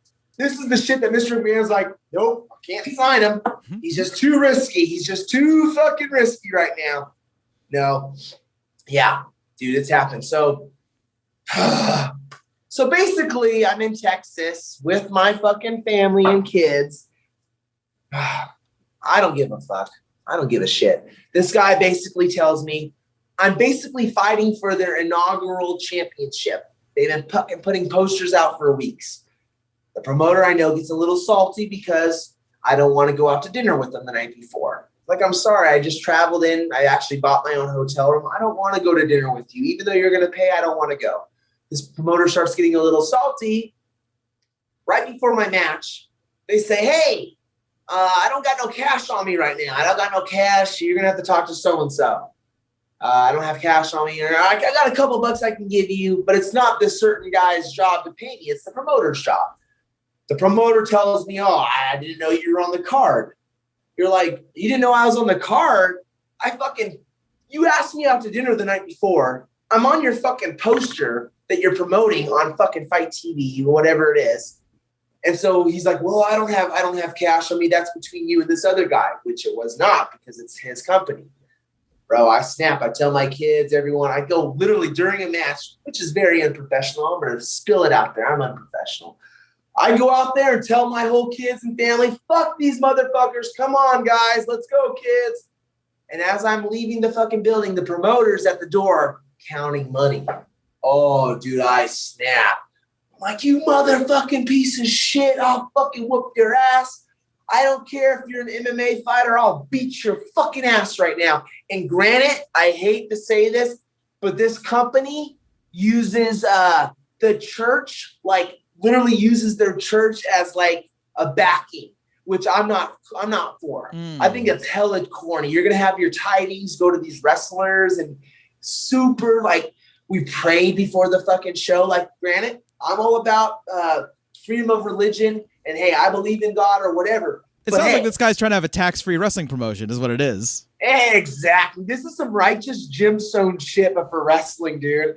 And so I'm not going to lie, this promoter's name's Kyle Hessler. He's a piece of shit. He's an MMA fighter, which is great because I'm challenging Kyle Hessler to a fucking MMA fight. I've never fucking MMA matched in my life, but I challenge this fucking promoter to an MMA fight live at the fucking compound. I don't give a shit what fucking crony wants to charge me. I will pay top dollar to rent that fucking venue out to beat the fuck out of that promoter that took money from my children. Just shit, you know what I mean? Just shitty shit like that. But it gets deeper and deeper. But guess what, bro? That's not in my nature. This guy really drew the line in the sand and pissed me off. There was a few other times which I have respect for these other promoters, which I shouldn't have respect because they fucking, I was getting paid really well and yada, yada, yada. Shit happens. All I know is this. I never fucking, gave it to anyone that didn't have it coming to them. So that promoter, Kyle Hessler, had it coming to him. I've given the warning shots out there on Facebook. I never do this shit. But my trainer's like, fuck it, you got to expose them. If they fucking juiced you out of $200, like, fuck them. And you fucking flew out, fuck them. That's just the way it is. But, you know, positive, bro. It all comes down to being positive. You are one of those fucking interviewers that actually is really deadly around me because you're going to get me pissed off right now. No, I'm just kidding, bro. But no, you really are pulling the strings, which is great because, shit, dude, I've never mentioned these things before, like the Grandmaster Sexay thing and fucking just, you know, spilling out my heart to the business right here live, or not live, but future, you know, they'll be able to listen to this shit. Fuck you if you're listening to this right now. There we go. Let's say you're working with someone new, someone you haven't worked with before in the ring. What's the worst thing someone can do when you're working with them in a match? Okay, so I know you watched my match last Saturday. That's why you're asking this question, aren't you, son of a bitch? Oh, no. I'm not. So this is what happened, bro. Fuck, dude. This is deadly. This is the deadly shit. So basically the worst thing you could do, if I've never worked you before and you've never worked me, and you have another wrestler that I really don't care for. I mean, she's a nice person, but you send that person a message telling me. So if I'm a wrestler and I don't know you. Mm-hmm.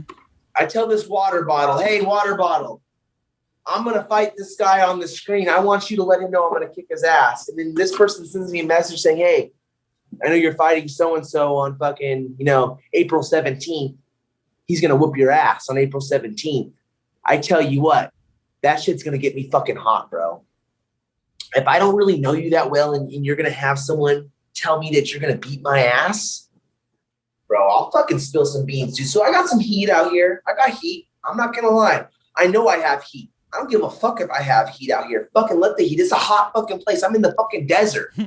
You're bound to have heat, bro. So I had some fools try to test me, bro. People be trying to test me. I try to give someone an opportunity. You know, I want to give you fucking $60 to $100 for an opportunity. Like, fuck, you're going to get pissed at me for fucking trying to give you an opportunity for $100? Fuck you. Same goes. If I don't know you and you're going to say you're going to beat my ass and fuck, I don't know you, bro, you're going to get it rough. Like, bottom line, I got to protect myself. I got to protect my family because this is how I feed my family. So if you're going to tell me you're going to beat my ass and then you go on Facebook and you say, hey, I'm going to beat Otto in 3 minutes or less without even giving me the fucking office to say, hey, you know, well, bro, you're going to get it. Fucking A, dude. I'm going to protect myself all fucking day long, dude. Strong style all day long. And this is going to dive into New Japan. New Japan, if you're listening, I apologize. I didn't have a passport. So New Japan, we did some emails back and forth. They said, yes, send us a package. Please send us a package to Japan. My wife throws together this killer little package. She sends off to Japan. It's like $100 to ship it. I don't have a passport. They want a passport. I didn't have a passport, bro. Now I have a fucking passport. That was such a disappointment to Rikishi, I know. He's like, fuck, you don't have a passport? I've been telling you this for the past 6 years to get a passport. And you don't have one right now? Like, dude, an opportunity missed. So for all wrestlers out there, another fucking drop of knowledge. And you might be sitting at home like, well, you know, I don't know. I'm not that good, or I'm not going to go to this or that. How you said earlier, you don't have to be an amazing wrestler to get signed. You might just have something that they're looking for. You might be that Bulgarian. You might be that fucking long-haired surfer, which I believe, and I'm going to say it right now for the first time ever, and I know this is the truth. When I signed in 2014 with Knokx Pro, and I paid them a lot of money, bro. I paid them a fucking lot of money to go to school. During that time, they didn't teach me the business of the business in the sense of like, the business. Like, this is a fucking business. Yes, I was learning moves and shit. I need to learn that. I have nothing against them. But there was an opportunity in 2015-16 where here I am wrestling Rikishi for about a year straight, cutting a lot of promos, getting about 1,000 views, maybe 2,000 views per promo on Facebook. I know if hindsight 2020, I would have told Rikishi in 2015, no later than 16, hey, I need to get signed. I need them because they were looking for that guy. They were looking for that Matt Riddle character. Matt Riddle, I was before Matt Riddle. And that sounds so fucking hipster, but it's true. Matt Riddle wasn't wrestling when I started. And I was doing the barefoot. And of course, I'm not saying I started barefoot wrestling at all. I just started that stoner surfer fucking character, which WWE wanted. And I mean, it is what it is. All I know is if I know what I know now, you know, how they say in what is it, Beetlejuice, I wouldn't have had my little accident. No, if I would have known what I know now, I would have been telling Rikishi, I would have been in this fucking ear. Like, hey, I know you guys need me in Hawaii. I know you guys need me on these couple mini tours. I need to get signed. Like, I have to get signed. So in 2016, when I did a promo on top of the 1010 Collins, it drew like 6,000 views. That's when I should have told Rikishi, I need to get signed. I need to go. Even though I was not ready. Bro, you're never going to be ready for this shit. You're never going to be fucking ready, you know? You got to have confidence. And I really want Mr. McMahon and Shane McMahon and Tony Khan or fucking Billy Corgan, whoever the fuck it is, to have that confidence in me. Because I promise you guys, whatever it is, I just need to be put against the right guys. You know what I mean? Like, I got a lot to offer to this company, to this industry. And I believe in myself. And I think you can ask me as many more questions as you want, but I just thank all the fans. And you can laugh at me, motherfucker. If you were laughing, I'm not laughing. You were fucking laughing at me. I'm laughing at you. I'm laughing at you saying you can ask me all the questions you want. Because I was like, if you were laughing at me in my kitchen like that across, I don't give a fuck who you are, bro. I don't care if you're a fucking talk show host. I'll whoop your fucking ass. My shirt's cooler than your shirt, bro. It is. It is. I'm not gonna lie.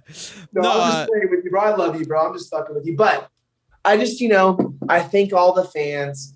Don't fucking giggle and shit, bro. I'm about to smack your ass, bro. Well, now it's like telling me not to giggle in church. Now it's gonna be impossible not to. Shit, I'll give you comp tickets just so I can smack the fuck in your face when I see you, man. Shit. So talk to me. Ask me a few more questions and we'll get out of here. All right. Speaking of working snug, working strong style, who's got the hardest chop? Are you asking me that? Yeah, who's that you've taken? Bro. Come on. Who do you guess I'm going to say? Just I want to hear what you think. Who am I going to say? The Cuzzies? The Cuzzies don't got shit on Coach Knokx. Oh, okay. There we go. Bro, I'm just kidding. The Cuzzies, I never had a match with them, and I imagine they'd fucking kill me in a match. But, dude, Coach Knokx has the hardest chops. So there's a guy. I love this guy. Thank you so much for taking this time out of your day to talk to me, man. Reno on Hawaii. Bro, this guy Reno, you probably don't know who he is. I don't give a fuck. This guy, you check this guy out, bro. He's like he's part of the Samoan dynasty. He's the high chief. This bro would chop me so hard. I got a wetsuit on.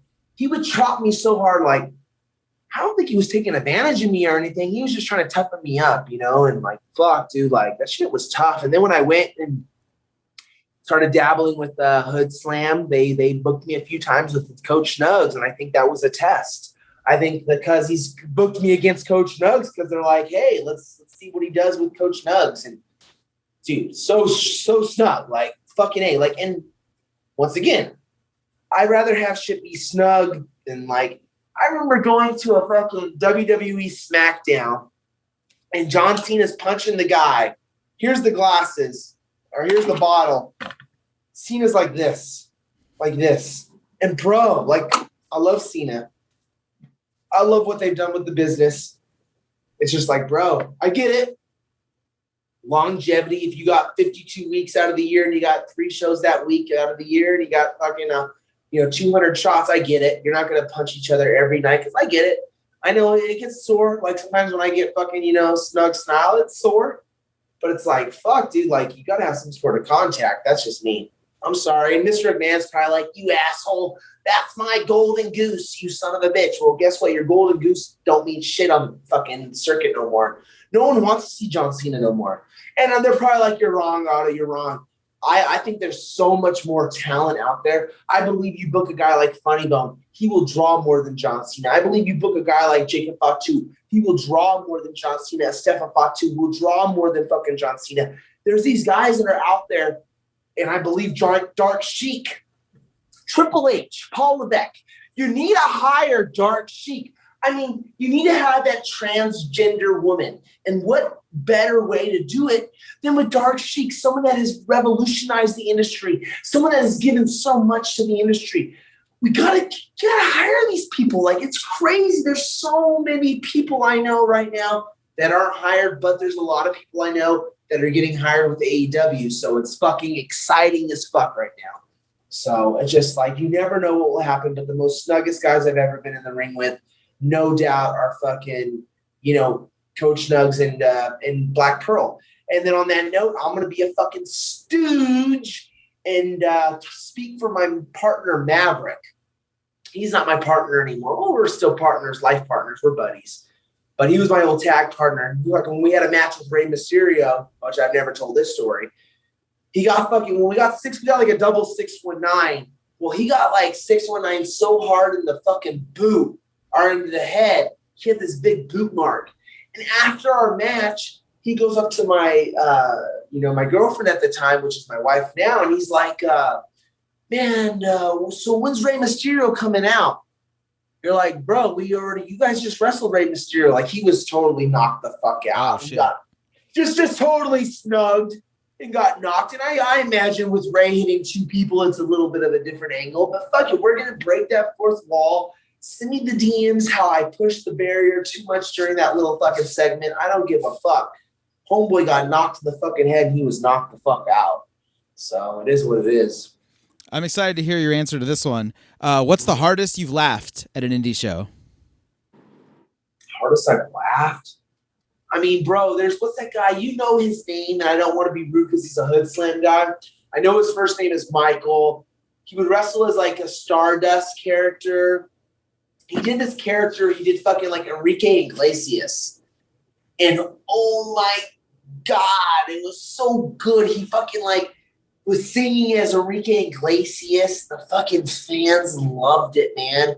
And then I remember Coach Nugs did fucking Hillary Clinton. And he was Hillary Clinton at a show. And it was just so magical. And just fucking, Job Ross, seeing Job Ross paint. Like, so much good stuff. Boo Batista with the boobies and fucking just all this shit was so classic. The hardest I've ever wrestled in a wrestling show is, dude, just all the times being in Hoodslam in that locker room. If you would have asked me before Hoodslam, I don't know what it would have been. But just at any time I'm around Jacob or Rikishi, we all just start cracking up. Like, it's literally just jokes, ribs. I love ribbing people, which I love to rib myself. Because a good ribber, just like a good car salesman, you gotta fuck yourself over sometimes. So sometimes I love to rib myself. I love to take long trips with people I'm not big fans of, or I love to do certain things, but you gotta rib yourself. If you don't rib yourself, who could fucking rib you? So I always love to rib myself to keep myself humble. One of my favorite, I love hearing stories of Bobby Heenan. He used to like pratfall. So he would hurt himself on purpose just to make people freak out and make his friends laugh. So they would go to like a restaurant or like a McDonald's or something, and at the counter, he would just slip and fall flat on his ass and start acting like he's in massive pain. So people who are working there are freaking out because this guy just fell, and everyone he's there with is just trying not to laugh because this guy just threw himself down just to make these people freak the fuck out. Shit, I heard a story that fucking Abdul the Butcher used to make a lot of the greenhorns and shit like that were with him at dinner during the independent shit. He would make them sing happy birthday to him. So they would go out to the bar that they knew that the fucking fans would be at. Abdullah would make these guys sing happy birthday to him so the fans would buy him drinks, give him money, fucking advances or whatever it may be. So it's like, dude, it's just fucking just the business, bro. Shit's crazy, dude. Like, you know what I mean? All this shit is so crazy, dude. Like, wrestling just fucking A, man. All I know is word travels fast, motherfuckers. I love how fucking weird wrestling is. Like I always tell people, I always go, "Oh yeah, I saw James Brown live," and they went, "Oh, you saw him in concert?" I went, "No, I went to Super Brawl." Fuck yeah! And then I was like, he came out with Ernest the Cat Miller, and it was the same night that Tank Abbott tried to stab someone. That was. Dude, fucking Tank is the fucking tank, bro. Fucking tank. What's some of the worst gimmicks you've seen on the road? Fuck, bro. You're such a shit stir. Now I know why a lot of my boys haven't been on your show. No, I'm just playing with you. A lot of guys I know have been on your show. I'm fucking with you. Man, I'll stir some shit. Some of the worst gimmicks I've seen on the road, octopus shit. Like, I don't get it. And I know I'm such an asshole. I'm sorry. I just shot myself. If you're an octopus, stupid. God bless Manny Lemons. Manny Lemons, I'll talk some shit. This guy, Manny Lemons, he's a booker for Salt Lake City, which I love to do. Now he's Manny Smith, which is fucking great. He was Manny Lemons. He was the king of the lemonade stand, and he always dressed like Hulk Hogan. Yellow boots, the fucking boudet, or the, what is it? It's just like, bro, you're a great person. You have a wrestling school. You fucking have a shit on Fight TV. Like, obviously, and I've never told him this, but I'll just fuck it. You know, I'm a shit stir tonight. He never fucking, you're going to work with Tony Khan. Tony Khan obviously don't like Hulk Hogan. For whatever reason, we all know that. I don't know. I'm not going to stir no more shit, but Tony Khan don't like Hulk Hogan. It's basically the public knows that. So why are you going to do a character that's kind of like Hulk Hogan? Fucking stay away from that. So he's smartened up, I'm pretty sure. Someone might have smartened him up, got in his ear. He's training right now at the Nightmare Factory, which is a fucking blessing, which, like, is great. Like, good. Go train there and get some knowledge and fucking get on, AEW, build your brand. So, that was kind of a cheesy character. Fuck, dude. The most cheesiest, I mean, really just octopus shit. Like, I don't get it. Like, a buffalo. Like, and I love this cat. And I'm literally going to get so much heat for saying some of this shit. Like, animals. Hawks. Like, I don't want to see a Kyle Hawk. Like, why? You're not an animal. We're not fucking animals. We're people. I'm a surfer. You're a fucking super beast. You're a fucking dark shit. I don't know, man. You're stirring the pot. I don't like it, but it's okay because fuck it. I guess I've been drinking for the first time in like a year. I don't drink no more, man. I lost like 30 pounds. I look like a fucking stud now. And you fucked it up tonight. My bad.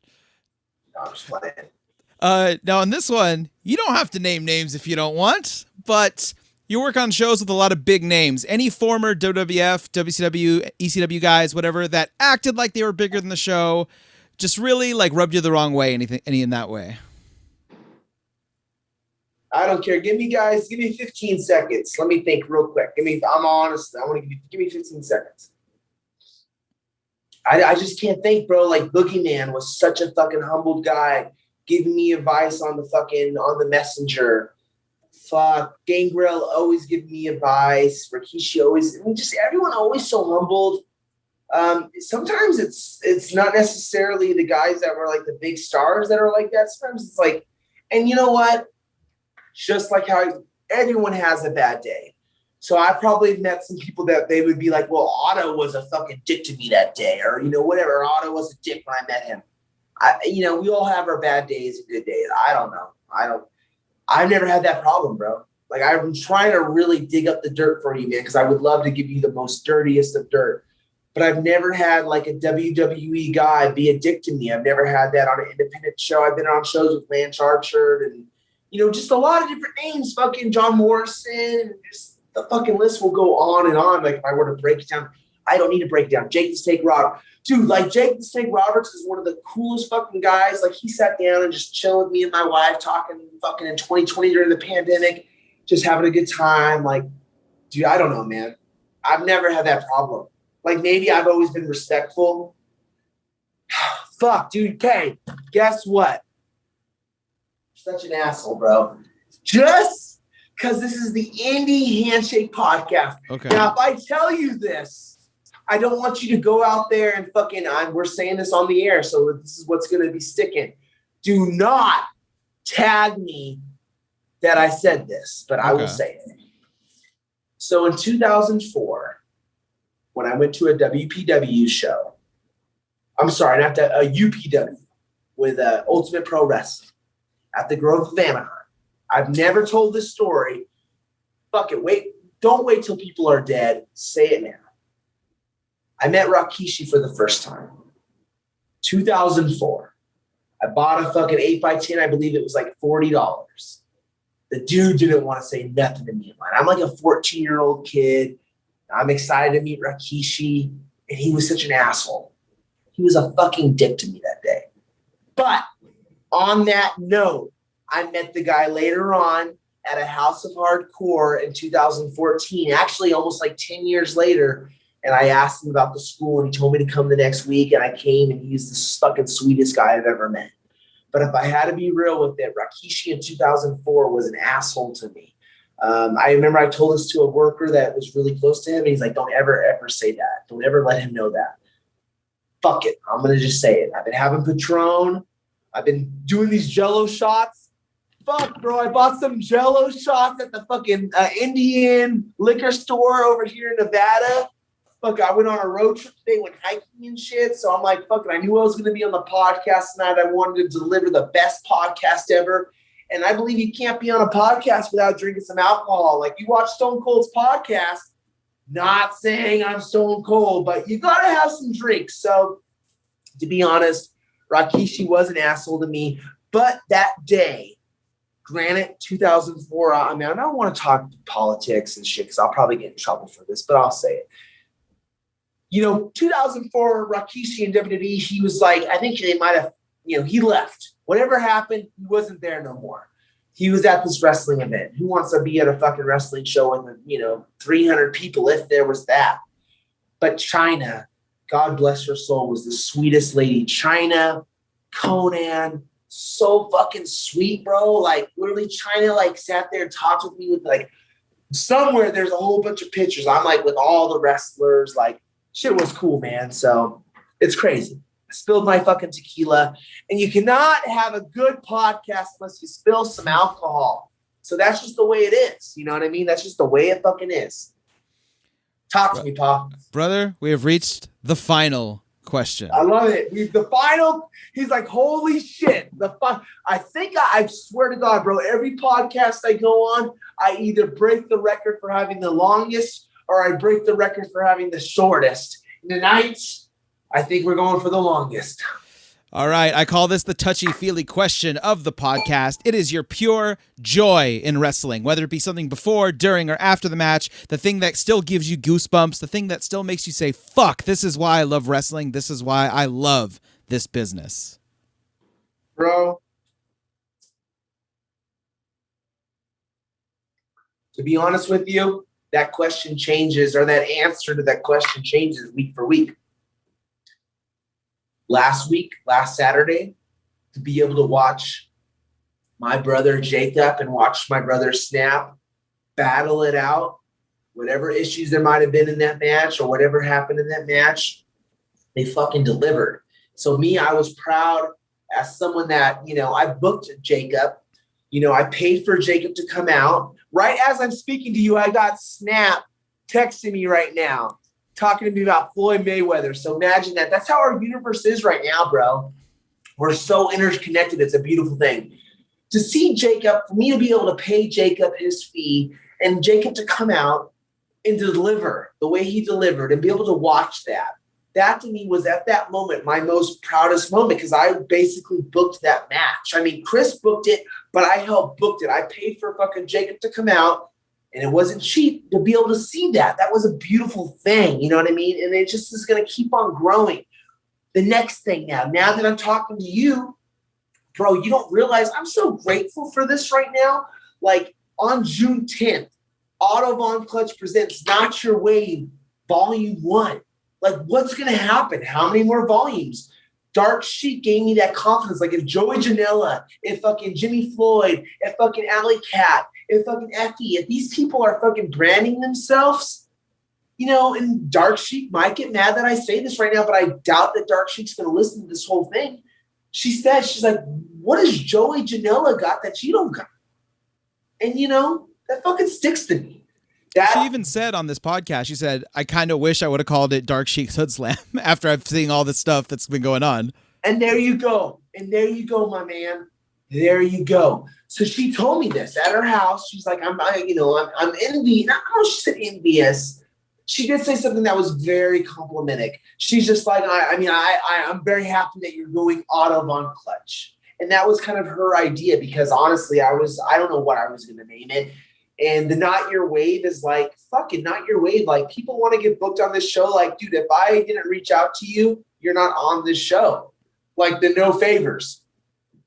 Fucking A, dude. Chris had probably, I don't want to say hundreds.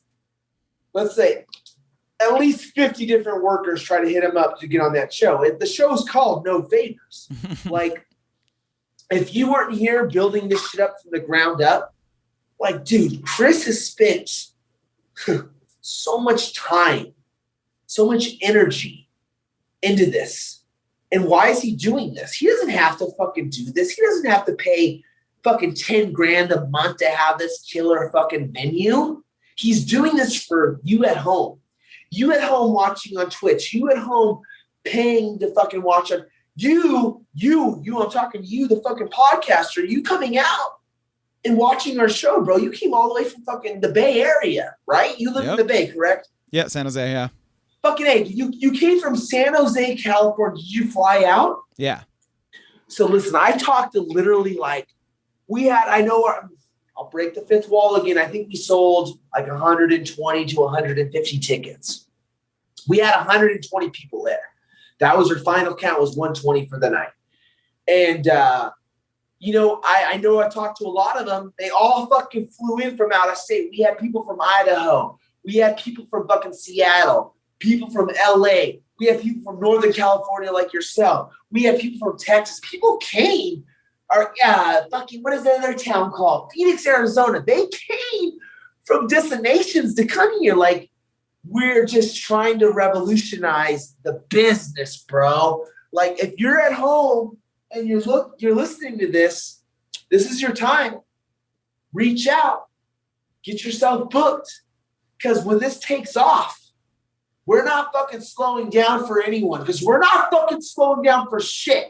If you see what we're fucking doing, we're delivering the hottest products out there. The SuperBeast Training Compound, we know we're not WWE, but we know we're special. So that's something that you got to watch out for. We're bringing in big names and we're going to just deliver talent. I believe what's going to happen, and it's going to happen because I know it's going to fucking happen because I'm on the pulse. WWE or AEW or New Japan or ROH, they're going to start cherry picking more than ever. They're going to start, I don't know if it's a fucking derogatory term. They're going to start taking people left and right, man. Doesn't matter who the fuck you are. If I'm WWE, I want to hire Otto. He might not wrestle good. He could talk pretty good. I want to hire him. I want to hire Beast. He might be in his late 30s, but fuck it, he's still good. I want to hire the transgender Sheik. She's fucking amazing. Holy shit, this girl tells stories. There's all these different stories, and you got fucking Snap, and you got Deshade, and you got all these people. Vegas is the hottest wrestling scene right now besides fucking Georgia. I believe it because Georgia's hot right now. People are moving to Georgia left and right, and they're getting opportunities. But I believe we are representing the West Coast. You, my friend, the Indy Handshake podcast is representing the West Coast. This is what we do. We love the fans. We're going to deliver to the fans. If you don't know who Otto Von Clutch is, you know now.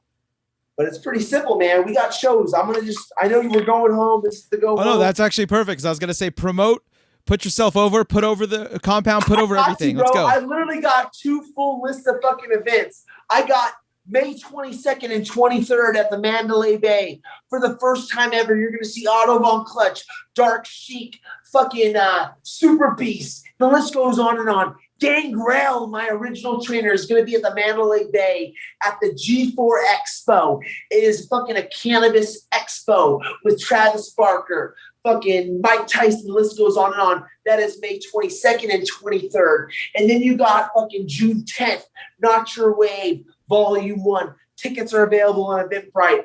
Then we go over to the fucking No Styles Barrier fucking on June 12th with fucking Brian Cage, SuperBeast. The list goes on and on. And then we go to June 19th where it's called the Vegas Beatdown. This is what's going on, bro. We're going to kick them when they're fucking down. I don't care if it's your 100-year anniversary. The SuperBeast Training Compound is in Las Vegas, and we're going to deliver on the 19th. And then we have Dark Chic on June 25th. Holy shit, the June month is hot.